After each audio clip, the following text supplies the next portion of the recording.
ஜெகன், அந்த article printing section போகிறதுக்கு முன்னாடி பேஜை லே அவுட் பண்ணி எனக்கு இமெயில் அனுப்புங்க. நான் பார்த்துட்டு ஓகேன்னு சொன்னதுக்கு அப்புறம் பிரிண்டிங் அனுப்புங்க. ஓகே ஓகே, வச்சிடுறேன். ஏங்க, வீட்டுக்கு வந்ததுக்கு அப்புறமும் பத்திரிக்கை ஆபீஸ் வேலையே தானா? என் வேலை அப்படி. என்ன பண்ண சொல்ற? நான் உங்களை ஒன்றும் பண்ண சொல்லல, முதல்ல வந்து சாப்பிடுங்கன்னு சொல்றேன். நான் இந்த வரேன். ஆமா, பாஸ்கர், மைத்திலி, கலா இவங்கெல்லாம் ஹாஸ்பிட்டலுக்கு செக்கப்புக்கு போனாங்களே, இன்னும் வரல? இன்னும் வரலங்க. அப்படியா? எவ்வளவு நேரம் என்ன பண்ணிட்டு இருக்காங்க? இன்னைக்கு தானே ரிப்போர்ட்ஸ் எல்லாம் வரும். அத டாக்டர் கிட்ட காமிச்சு அவங்க என்ன சொல்றாங்கன்னு கேட்டு தெரிஞ்சுக்கிட்டு தானே வரணும். ரங்கம், எல்லா ரிப்போர்ட்ஸும் நல்லபடியா இருந்து பாஸ்கருக்கும் கலாவுக்கும் நல்லபடியா குழந்தை பிறக்கணும். அதாங்க என்னோட வேண்டுதலும். என்னங்க? ஒண்ணு இல்ல ரங்கம். ஆமா, கலை எங்க? உள்ளதா இருக்கா?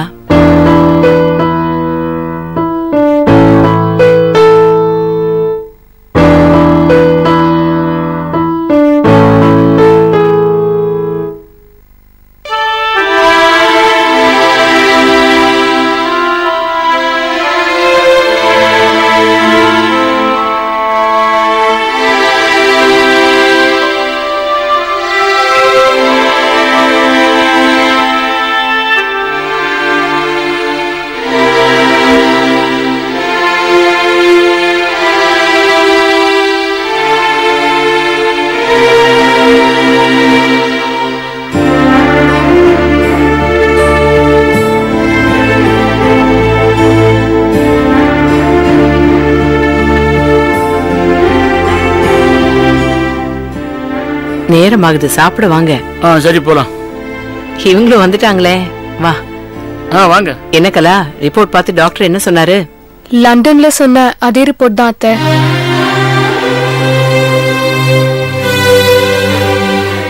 கருமுட்டையோட உற்பத்தி ரொம்ப கம்மியா இருக்கான்.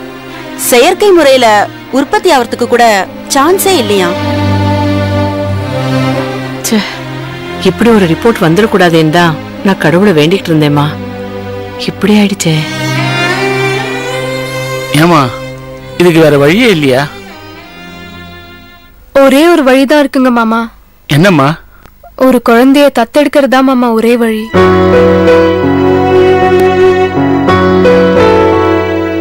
நீங்க 2 பேரும் என்ன நினைச்சு வேதனைப்படுறீங்களா?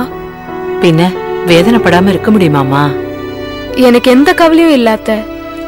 நமக்குன்னு ஒரு குழந்தை பிறக்குமா பிறக்காதா, இப்போ பண்ணிக்கிற டெஸ்ட் எல்லாம் நமக்கு குழந்தை பாக்கியம் இருக்குன்னு சொல்லுமா இல்லன்னு சொல்லுமா, இப்படி ஒரு பரிதவிப்பும் பயமும் இருந்தது உண்மைதான்.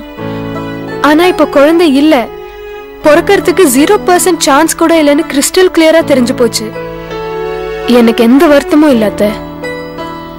அடுத்து என்னன்ற யோசனை மட்டும்தான் எனக்கு இருக்கு.